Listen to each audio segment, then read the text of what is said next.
Барлықтарыңызға сәлем, менің каналыма қош келдіңіздер. Бүгін мамықтай жұмсақ, өте дәмді үй жағдайында булочки пісіретін боламыз. Ең алдымен жылы суды құйып, бөлме температурасында тұрған жылы сүтімізді құямыз. Оған 125 грамм қантты екі бөліп салып, жақсылап араластырып аламыз. Қантты бірден салуға болмайды. Жақсы араласу үшін осылай екі бөлікке бөлеміз. Одан кейін сұйық майымызды құйып, және ашытқыны саламыз, 2 қасық. Және барлығын жақсылап тұрып араластырып алатын боламын.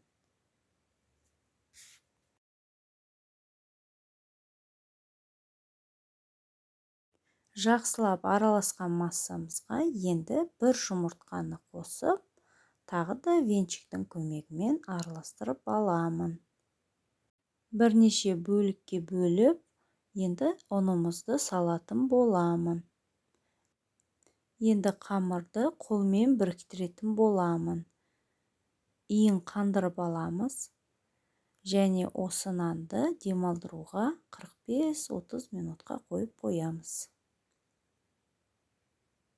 Мені осымен менің қамырым көтерілді. Енді осы қамырды екі бөлікке бөліп, екіге бөлінген қамырды осында екі ұзынша қылдырып жазып аламыз.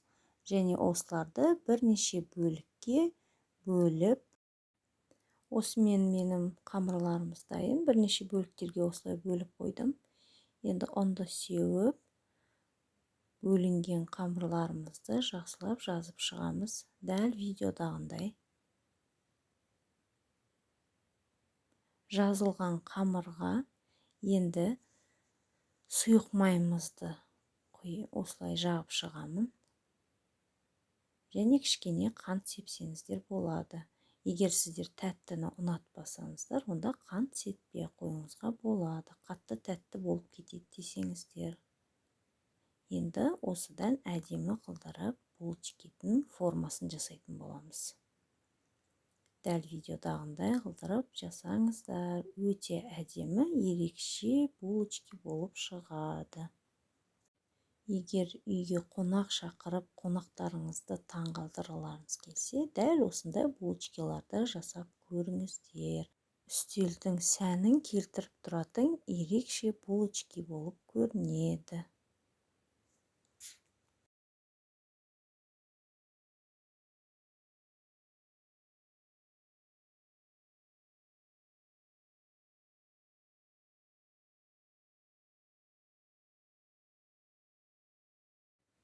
Енді жұмыртқаның сарыуызын осылай булочкилардың бетіне жағып шығатын боламын.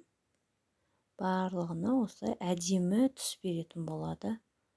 Сондықтан міндетті түрде жағыңыздар. Енді үстіне мак себетін боламын. Енді бұл әркімнің өз қалауынша. Егер сіздерде кунжут болса, кунжут та себуге болады. Енді қызып тұрған пеште 30-25 минут пісіріп алатын боламыз. Мені осымен біздің тәтті, дәмді, ерекше булочкиларымыз дайын болды. Өте дәмі керемет болып шығады. Міндетті түрде жасап көріңіздер.